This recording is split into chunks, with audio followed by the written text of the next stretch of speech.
உருவாய் அருவாய் உளதாய் இளதாய் மறுவாய் மலராய் மணியாய் ஒளியாய் கருவாய் உயிராய் விதியாய் எதியாய் குருவாய் வருவாய் அருள்வாய் குகனே. என் குருநாதருடைய குருவருளாலும் முருகப்பெருமானுடைய திருவருளாலும் உங்கள் எல்லாரையும் இணையதளத்தின் வழி சந்திக்கிறதுல சந்தோஷம். அடியேன் சிவபிரதிபா. எல்லோரும் இன்புற்று இருக்க இறைவனை பிரார்த்திக்கிறேன். சிவாய நம. எல்லாருமே முந்தைய பதிவுகள் கண்டிப்பாக பார்த்துருப்பீங்க, அதில் மாற்று கருத்து இல்லை. முழுமையாக ஒரு திருப்புகழ் படிச்சிருக்கோம். அது எவ்வளோ சந்தோஷம் தெரியுமா? எல்லாருக்கும் இந்த திருப்புகழ் போய் சேர்றதே கிடையாது. திருப்புகழ் படிக்கிறதுங்கிறதே ரொம்ப பெரிய விஷயம். சரியா? இன்றைக்கி எல்லாரும் அந்த திருப்புகழ் இன்றைக்கி கேட்டிருக்கீங்க, இன்றைக்கி படிக்கிறீங்க, அது படிக்கிறதுக்கு ரெடியாக இருக்கீங்க அப்படின்னா அதனுடைய ஒரு பெரிய ஒரு சந்தோஷம் எனக்கும் கிடையாது. கண்டிப்பாக சொல்கிறேன், திருப்புகழை படிக்கிறதுக்கும் கண்டிப்பாக சுவாமியோட அனுகிரகம் இல்லாமல் அந்த திருப்புகழை தொட முடியாது. அப்படி இருக்கிற பட்சத்தில் இன்றைக்கி அழகாக முழுமையாக ஒரு திருப்புகழ் பாட்டு நம்ம படித்து முடிச்சிருக்கோம். அதுவும் முழு விளக்கத்தோட அழகாக நம்ம பொருள் தெரிஞ்சு இன்றைக்கி படிக்கிறோம் அப்படின்னா கண்டிப்பாக நம்ம அங்கே இறைவனுக்கு கண்டிப்பாக நன்றி சொல்லணும். சரியா? எல்லோரும் நன்றி சொல்லுங்கள்.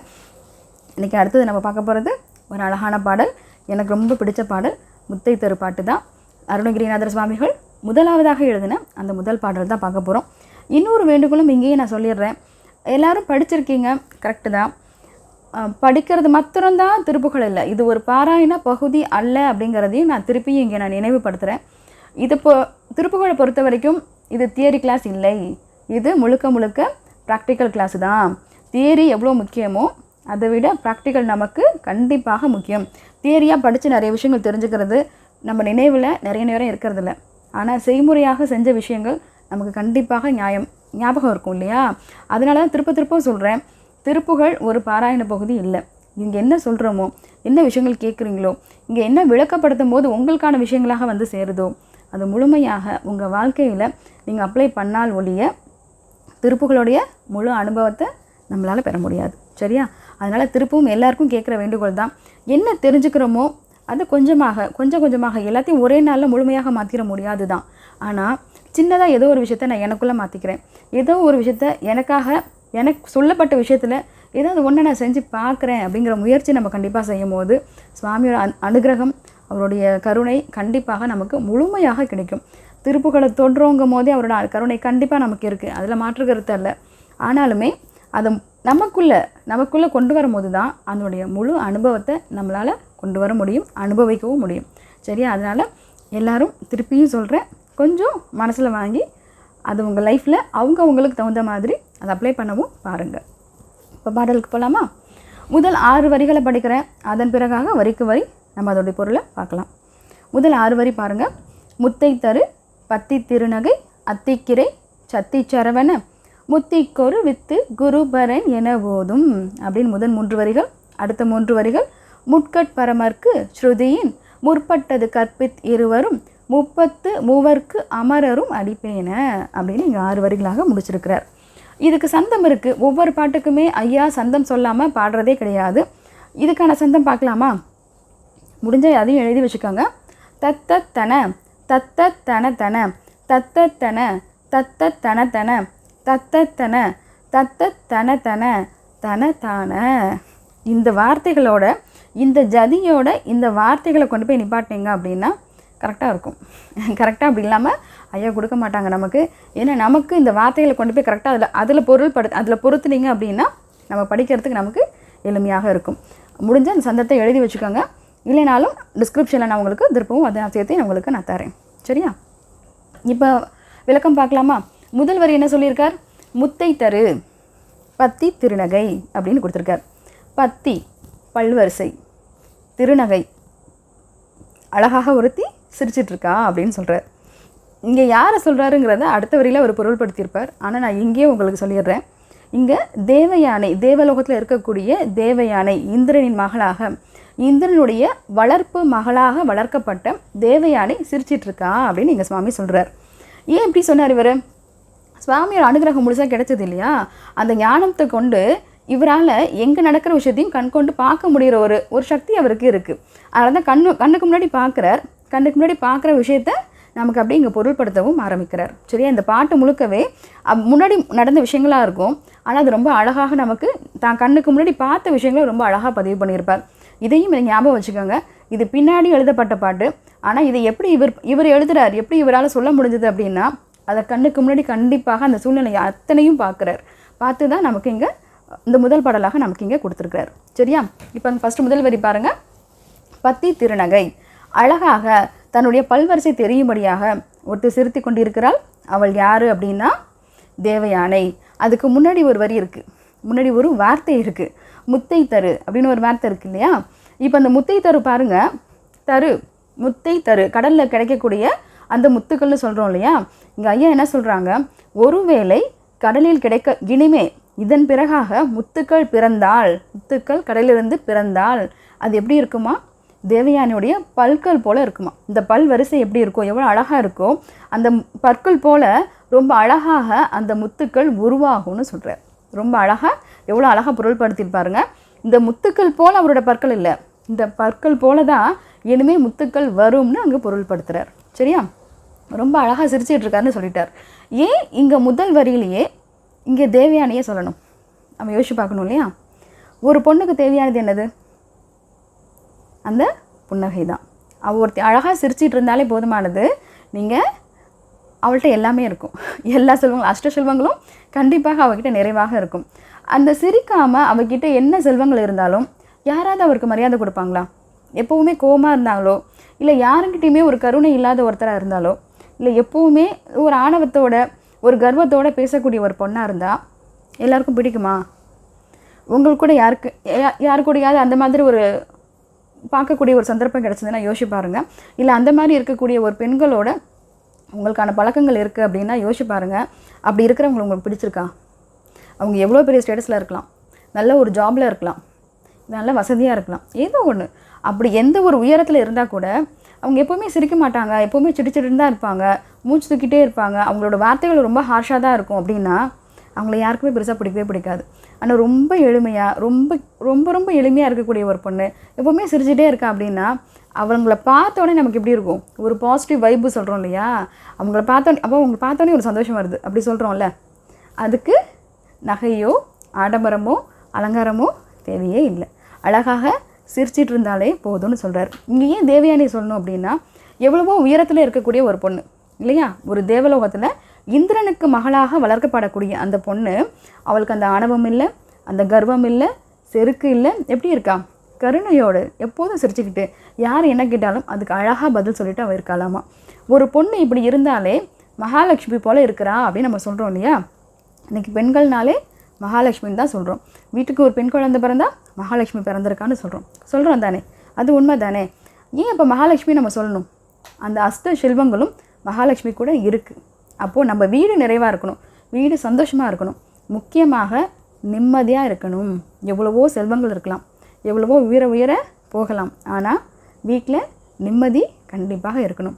எவ்வளோ சின்ன வீட்டில் வாழ்கிறோம், இல்லை எவ்வளோ பெரிய பங்களாவில் வாழ்கிறோம், பெரிய விஷயமே இல்லையே, மனசில் நிம்மதி இருக்கணுமே, அதுதானே முக்கியம். அங்கே நம்ம எனக்கு அதை தவிர பாக்கி எல்லாத்தையும் சாமிக்கிட்ட கேட்குறோம், அப்படி தானே? அதனால் நம்ம கேட்கும்போது என்ன கேட்கணும்? நான் மன நிறைவோட நிம்மதியாக சந்தோஷமாக இருக்கணும் அப்படின்னு தான் கேட்கணும். சரியா? இங்கே முதல் வரையும் நமக்கு சொல்கிற விஷயம் என்ன? எல்லா பெண்களுக்குமான விஷயங்களாக சொல்கிறார். நீங்கள் எல்லோரும் சந்தோஷமாக இருக்கீங்க, அதாவது சிரிச்சிட்டே இருக்கீங்க, சொல்கிற விஷயத்த கூட கொஞ்சம் சிரிச்சிட்டே சொல்லுங்களேன். அப்படியே இல்லை, கோபம் இன்றைக்கி வராத மக்களே கிடையாது, கண்டிப்பாக நானாக இருந்தாலும். ஆனால் அது ஒரு 10 நிமிஷமோ ஒரு 1/4 மணி நேரத்துலையோ அதை மாற்றிக்கலாம் இல்லையா? கோபம் வருது, கோபம் வந்தோடனே திட்டிடுறீங்க, கரெக்டு தான், யாருக்காக இருந்தாலும் கரெக்டு தான். அது யாராக இருந்தாலும், அது கணவனோ இல்லை பிள்ளைகளோ யார்கிட்டையோ ஒருத்தட்ட எனக்கு கோபம் வந்துருச்சு, நான் அதனால் கொஞ்சம் ஹார்ஷான வார்த்தைகள் நான் சொல்லிட்டேன், இல்லை நான் கொஞ்சம் கோபமாக ஏதோ பேசிட்டேன், ஏதோ ஒன்று. ஆனால் அது ஒரு நாள் முழுக்க அப்படியே எடுத்துகிட்டு போகிறது, இல்லை ஒரு வாரம் ஆனாலும் அப்படியே எடுத்துகிட்டு போகிறது, 10 நாள் ஆனாலும் நான் அப்படியே தான் இருப்பேன் அப்படின்னா அந்த வீட்டில் நிம்மதி எப்படி இருக்கும்? ஒரு ஆணை சார்ந்து தான் அந்த வீட்டோட ஃபினான்ஷியல் ஸ்டேட்டஸ் இருக்குதுன்னு சொல்கிறோம் இல்லையா? ஆனால் ஒரு சந்தோஷம் அப்படின்றது ஒரு பெண்ணை சார்ந்து தான் அந்த வீட்டில் இருக்குது. ஒரு பெண் அங்கே சந்தோஷமாக இருக்கா அப்படின்னா அந்த வீடு எப்பவுமே எப்படி இருக்கும்? நிறைவாகவும் சந்தோஷமாகவும் கண்டிப்பாக இருக்கும். எல்லோரும் முயற்சி செஞ்சு பாருங்கள். சரியா? அடுத்த வரைக்கும் போகலாம். அத்திக்கு இறை, இங்கே 2வது வரியில் சொல்லியிருக்கக்கூடிய அத்தின்னு சொன்னோன்னே எல்லாருக்கும் என்ன ஞாபகம் வந்தது? யானை. ஆனால் இங்கே இருக்கக்கூடிய யானை யாரை சொல்கிறார்? மேலே தேவயானையை சொல்லிட்டார். அப்போ அடுத்த வரியில் இருக்கக்கூடிய அந்த அத்தி யாராக இருக்கும்? ஐராவதம். வெள்ளை யானையாக இருக்கக்கூடிய 5 திருமுகங்களை கொண்ட அந்த ஐராவதம் தான் இங்கே சொல்ல வரார்.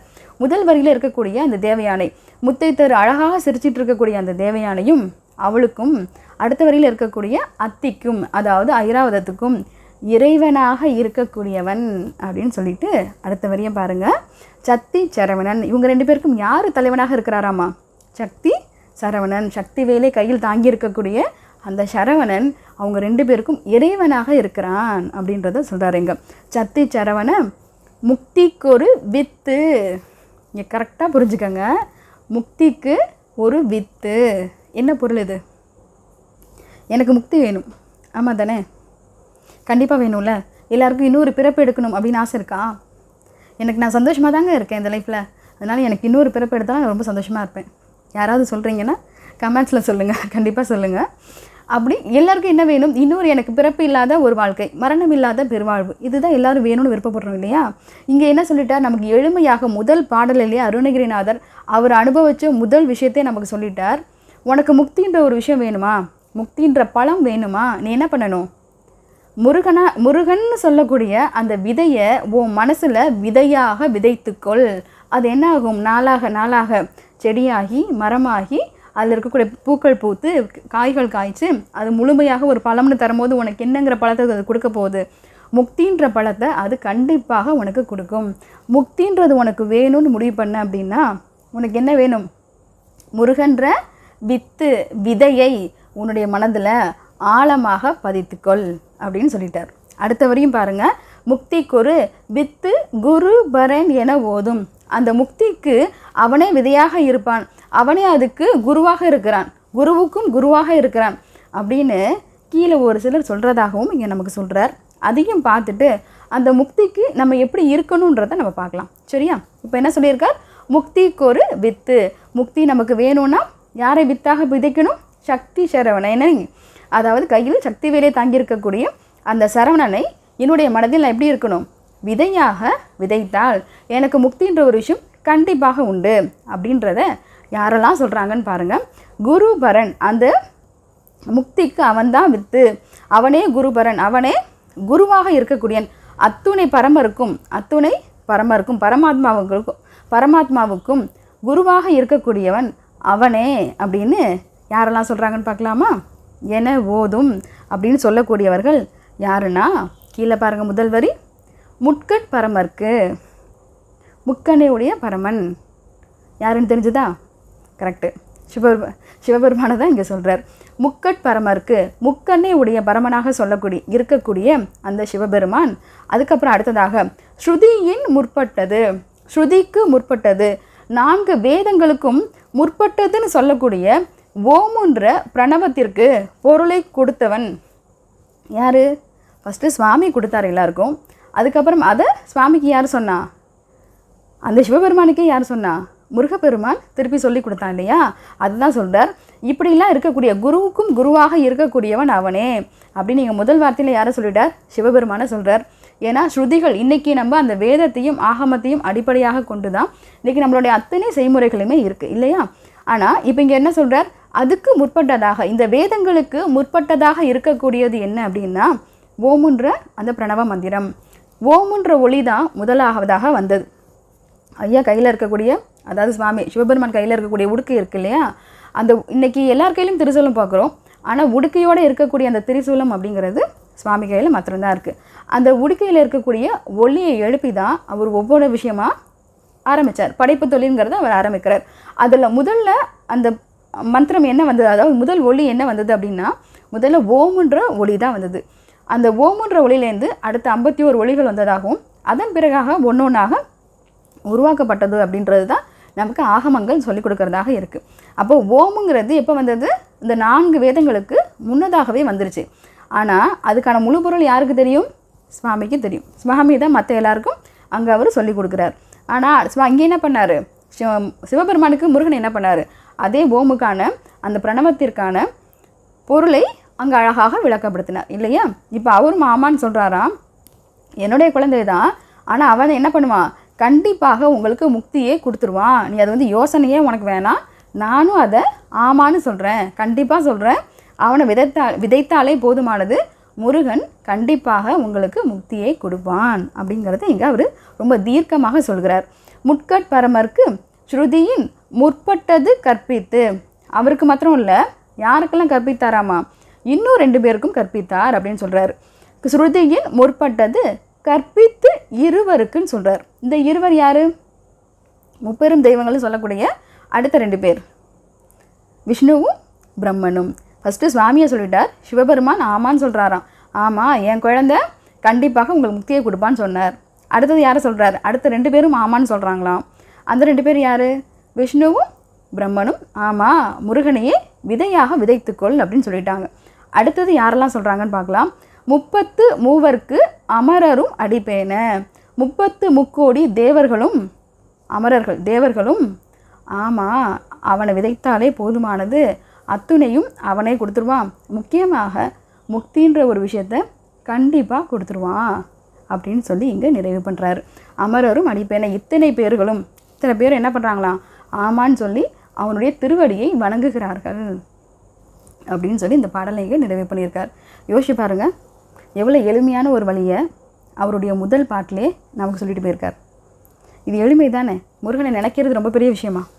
முருகனை நினைச்சாலே போதும், அவனை விதையாக விதைச்சிக்க, அதே உனக்கு போதுமானது, கண்டிப்பாக முக்தின்றது உனக்கு கிடைச்சிடும்னு அவர் சொல்லிட்டார். அது எளிமையா கஷ்டமா? கொஞ்சம் கஷ்டம்தான் இல்லையா? இன்றைக்கி நம்ம இருக்கிற நிலைமைக்கு அது எல்லாமே அதுவும் கொஞ்சம் கஷ்டம்தான். அவனை நினைக்கணும்னு நீங்கள் சொல்லிட்டார். அவனை நினைக்கணும், அவனை விதைக்கணும். அவனை என்னுடைய மனசில் நான் விதைக்கணும் அப்படின்னா என்னோடய மனசு எப்படி இருக்கணும்? நல்ல ஒரு விளைநிலத்தில் எந்த ஒரு விதையை போட்டாலும் அது கண்டிப்பாக முளைக்கும். ஒரு பண்படாத ஒரு நிலத்தில் கொண்டு போய் நான் அந்த விதையை விதைச்சா, ஒரு வறண்டு போன நிலமாக இருக்குன்னு வைங்க, அதில் போய் நான் ஒரு விதையை விதைக்கிறேன், அது முளைக்குமா? நல்ல விளைநிலமாக இருந்தால் அது அழகாக முளைத்து வரும். அதுவே ஒரு வறண்டு போன இடமாக இருந்தால் கண்டிப்பாக அது முளைக்கிறதுக்கு, அது எவ்வளோ நல்ல வித்தாக இருந்தால் கூட, நல்ல விதையாக இருந்தால் கூட முளைக்கிறதுக்கு வாய்ப்பே இல்லை. அப்போ என்னோடய மனசு எப்படி இருக்கணும்? ஒரு பண்பட்ட ஒரு விளைநிலமாக இருக்கணுமே தவிர, பண்படாத ஒரு நிலமாக இருந்தால் அதில் விதைத்தும் பிரயோஜனம் இல்லை. அப்போ என்னோடய மனசை நான் பக்குவப்படுத்தணும். அந்த பக்குவப்படுத்துறதுக்கு தான் முன்னாடி இருக்கக்கூடிய பாடலாம் நம்ம பார்த்தோம். அந்த பக்குவத்தை எனக்கு கொடுன்னு அங்கே விநாயகப் பெருமானை கேளு அப்படின்னு அவர் சொல்லிக் கொடுத்தது எதுக்காக? இந்த விதையை நீ விதைக்கும் போது உன்னோட மனசு எப்படி இருக்கணும்? வறண்டு போன நிலமாக இல்லாமல் நல்ல ஒரு விளைநிலமாக இருக்கணும் அப்படின்றதுக்காக தான். இந்த என்னோடய மனசை நான் விளைநிலமாக வச்சுக்கணுன்னா என்னங்க பண்ணணும்? பின்னாடி நமக்கு நிறைய விஷயங்கள் அவர் சொல்லிகிட்டே வரார். நமக்கு ஷட்பகை இருக்குது, மும்மலங்கள் இருக்குது, இதையெல்லாம் நீக்கணும். இதையெல்லாம் நீக்கப்பட்டால் முருகனை விதையாக என்னுடைய மனசில் என்னால் விதைக்க முடியும். அப்படி விதைக்கும் போது அது எப்படி இருக்கும்? ஒரு முழு விருட்சமாக மாறி அது முழுமையாக எனக்கு முற்றிய ஒரு கனின்னு சொல்லக்கூடிய அந்த முக்தியை கண்டிப்பாக எனக்கு கொடுக்கும் அப்படின்னு சுவாமி நமக்கு இங்கே அறுதிட்டு சொல்கிறார். கொஞ்சம் கூட யோசனையே கிடையாது. இங்கே ரொம்ப ஸ்ட்ராங்காக நமக்கு சொல்லி புரிய வைக்கிறார். வேறு எதுவுமே பண்ண வேணாம், உன் மனசை தெளிவாக வச்சுக்கோ. ஒரு நல்ல ஒரு விளைநிலம் போல் பண்பட்ட, திரும்பவும் சொல்கிறேன், நல்ல ஒரு பண்பட்ட அழகான ஒரு விளைநிலமாக மாற்றிக்கொண்டு அதில் முருகன்கிற விதையை கொண்டு போய் விதைச்சி பாரு. முக்தின்ற ஒரு விஷயத்தை தேடி நீ போக வேணாம், அதுவே தன்னால் கொடுக்கும். நமக்கு இங்கே அழகாக நிறைவுபடுத்துகிறார். சரியா? இப்போ இந்த 6 வரிகள் உங்களுக்கு முழுமையாக புரிஞ்சிருக்கும்னு நினைக்கிறேன். திருப்பி இன்னொரு தடவை பார்க்கலாமா? முதல் வரியிலேருந்து அவர் என்ன சொல்கிறாருங்கிற மட்டும் விளக்கப்படுத்திக்கிட்டே வரேன். முதல் வரியில் பாருங்கள், அழகாக ஒருத்தி சிரிச்சுக்கிட்டு இருக்கா. அது யாருன்னா தேவயானி. அழகாக அவளுடைய பற்கள் தெரியும்படியாக தேவயானி சிரிச்சிட்டு இருக்கிறான். அவள் மாத்திரம் இல்லை, அவளுக்கு மாத்திரம் இல்லை, அடுத்தது ஐராவதன் சொல்லக்கூடிய அந்த யானைக்கும் தலைவனாக ஒருத்தன் இருக்கிறான். அவன் யார் அப்படின்னா சக்தி வேலை கையில் தாங்கி இருக்கக்கூடிய அந்த சரவணன். அவன் தான் அவங்க 2 பேர்த்துக்குமே தலைவனாக இருக்கிறான். அவங்க 2 பேருக்கு மட்டும் இல்லை, இன்னும் சில பேருக்கு அவனே குருவாகவும் இருக்கிறான் அப்படிங்கிறத அடுத்த வரியில் சொல்கிறார். அதுக்கு முன்னாடி என்ன சொல்லிட்டார்? முக்தின்ற ஒரு விஷயம் உங்கள் எல்லாருக்கும் வேணுமா? அது யாராக இருந்தாலும், எந்த லோகத்தில் இருக்கக்கூடிய யாராக இருந்தாலும் முக்தின்னு ஒரு விஷயம் உங்களுக்கு வேணுமா? அப்போ என்ன பண்ணணும்? முருகன்ற விதையை உங்களோட மனசில் விதைச்சிக்கிட்டால் போதுமானது. அந்த விருட்சம் கண்டிப்பாக உங்களுக்கு முக்தியை கொடுத்துரும் அப்படின்றத நம்ம சொல்கிறார். அடுத்தது என்ன சொல்கிறார்? இவங்களுக்கு மாத்திரம் இல்லை, இவங்களுக்கு மாத்திரம் அவன் பரமனாக தலைவனாக இல்லை, இன்னும் சில பேருக்கும் அவன் பரமனாக, பரமனுக்கும் குருவாக, இந்த பரமருக்கு எல்லாமே குருவாகவும் இருக்கிறான். இதை ஆமான்னு அவங்க எல்லாரும் சொல்கிறாங்க அப்படின்னு சொல்லிட்டு, ஏன்னா அவங்க எல்லாரும் மோதி கொண்டு இருக்கிறார்கள். ஆமாம், அவன் குரு தான் அப்படின்னு சொல்லிக்கிட்டு இருக்காங்கிறத சில கீழே ஒரு லிஸ்ட்டு கொடுத்தார். யாரென்னா சொன்னார்? முக்கண்ணையுடைய சிவபெருமான், அதுக்கப்புறம் ஸ்ருதிக்கு முற்பட்டதாக இருக்கக்கூடிய அந்த வேதம் ஓம்ன்ற பிரணவ மந்திரத்துக்கு அழகாக பொருள் சொன்னவன் கூட. அது யாருக்கெல்லாம் சொல்லி கொடுத்துருக்கான்? சுவாமிக்கு மாத்திரம் இல்லை, அடுத்த 2 பேருக்கும் சொல்லி கொடுத்துருக்கானாமா. அந்த 2 பேர் யார் அப்படின்னு பார்த்தோம்னா விஷ்ணுவும் பிரம்மனும். அது மாத்திரம் இல்லாமல் அடுத்து இருக்கக்கூடிய அடுத்த வரியில் 30 முக்கோடி தேவர்களும் ஆமாம் அவனையே விதையாக விதைத்தால் போதுமானது அவனுடைய அப்படின்னு சொல்லி அவனுடைய திருவடி என்ன பண்ணுறாங்களாம், எல்லோரும் அடிபணிகிறார்கள் அப்படின்னு நமக்கு அழகாக இந்த 6 வரியை இங்கே நிறைவு பண்ணியிருக்கார். எவ்வளோ அழகான ஒரு விஷயத்த இன்றைக்கி நமக்கு தேடி தேடி அலைகிற விஷயத்த எவ்வளோ அழகாக சொல்லிட்டார் பார்த்தீங்களா. அதுவும் அருணகிரி சுவாமி எழுதினது முதல் பாடல், இது அவர் பாடின முதல் பாடல் இல்லையா. அது எவ்வளோ அழகான பொருள், எவ்வளோ அழகான அந்த வரிகளை அழகாக கோர்த்து கொண்டாந்து நமக்கு கொடுத்துருக்கார் அப்படின்னா அது அவனுடைய கருணை. அவன் கொடுத்துருக்க ஞானம் இல்லையா அது. அப்புறம் அந்த வரிகள்லாம் எப்படி இருக்கும், நினைக்கவே முடியாத அளவுக்கு தான் இருக்கும். நம்மளால் நினச்சி பார்க்கவே முடியாது எவ்வளோ அழகாக இங்கே பொருள்படுத்தியிருக்கார். அடுத்தடுத்த வரிகள் பார்க்கும்போதும் தெரியும் எவ்வளோ அழகான பொருள், எவ்வளோ அழகான விளக்கங்கள், எவ்வளோ அழகான வரிகளை கொண்டு இங்கே நமக்கு சேர்த்து கொண்டாந்து இங்கே கொடுத்துருக்கிறார் அப்படின்னு பார்க்கும்போது ரொம்ப ஆச்சரியமாகவும் சந்தோஷமாகவும் இருக்கும். தொடர்ந்து பயணிக்கலாம். சிவாய நம. திருச்சிற்றம்பலம்.